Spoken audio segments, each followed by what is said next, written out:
घर के अंदर सो रही 17 जिंदा जिंदगियों का अंतिम संस्कार। जिस घटना ने दहलाया देश का दिल, जाने उसकी दर्द भरी कहानी।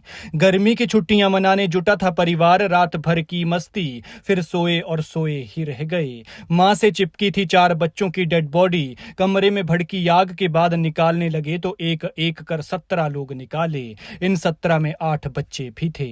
अंदर का हाल कुछ ऐसा था कि एक महिला अपने 4 बच्चों को जकड़े बैठी थी। ऐसा लगा मानो बच्चों को आग से बचा रही हो। अंदर गए लोगों ने करीब जाकर देखा तो पता चला कि 5 की मौत हो चुकी है। फिर उनकी डेड बॉडी बाहर निकालने की कोशिश की, लेकिन आग में झुलसकर बॉडी बिल्कुल अकड़ चुकी थी। उन्हें छूते ही शरीर से स्किन ऐसे उतर रही थी जैसे उबले आलू से छिलका निकलता है। ये दुखद घटना पेश आई है हैदराबाद के गुलजार हौज एरिया में, जहां कारोबारी प्रहलाद मोदी के घर में 18 मई की सुबह भीषण आग लग गई। जब ये घटना हुई तब मीर जाहिद नाम के एक शख्स घटनास्थल पर सबसे पहले पहुंचने वालों में से एक थे।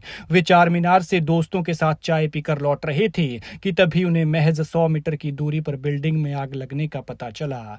उन्होंने बताया कि एंट्री के लिए एक ही गेट था और वहीं आग लगी हुई थी, इसलिए हमने बगल के मकान की दीवार तोड़ी और अंदर जाकर घुसे। हालांकि जब तक हम अंदर पहुंचे तब तक ज्यादातर लोगों की मौत हो चुकी थी।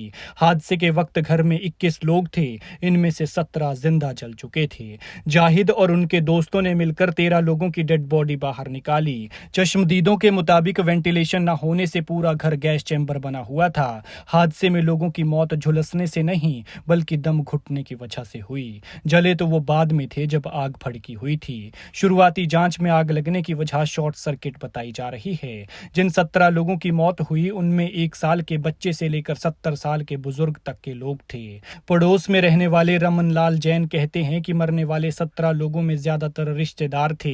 इसके अलावा घर में काम करने वाले नौकर भी थे। उन्होंने बताया कि आग लगने की वजह शॉर्ट सर्किट हो सकती है। घर का गेट छोटा था और वेंटिलेशन की व्यवस्था भी ठीक नहीं थी। एक ही एग्जिट था, शटर आमतौर पर बंद रहता था, इसलिए हादसा इतना भयानक हो गया। वहीं हादसे के वक्त व्यवसायी प्रहलाद मोदी की दोनों बेटियां शीतल और रजनी भी बच्चों के साथ मायके आई हुई थी। उनकी तीसरी बेटी आशा मूसाबाग में रहती है। हादसे के वक्त आशा का बेटा प्रथम और बेटी कृष्णा नाना के घर पर ही थे। वो भी इस आग की चपेट में आ गए। इन लोगों का पुराना पुल शमशान घाट में अंतिम संस्कार किया गया। वहीं 3 छोटे छोटे बच्चों के शव दफनाए गए। प्रहलाद मोदी के चचेरे भाई गोविंद ने बताया कि हमारे पूर्वज करीब 1 सदी पहले हैदराबाद आए थे और फिर यहीं बस गए थे। हमारा परिवार तब से 4 मीनार के पास ही रह रहा है। प्रहलाद के परिवार वाले शहर के अलग अलग हिस्सों में रहते हैं। वीकेंड पर सभी प्रहलाद के घर पर इकट्ठा होते थे।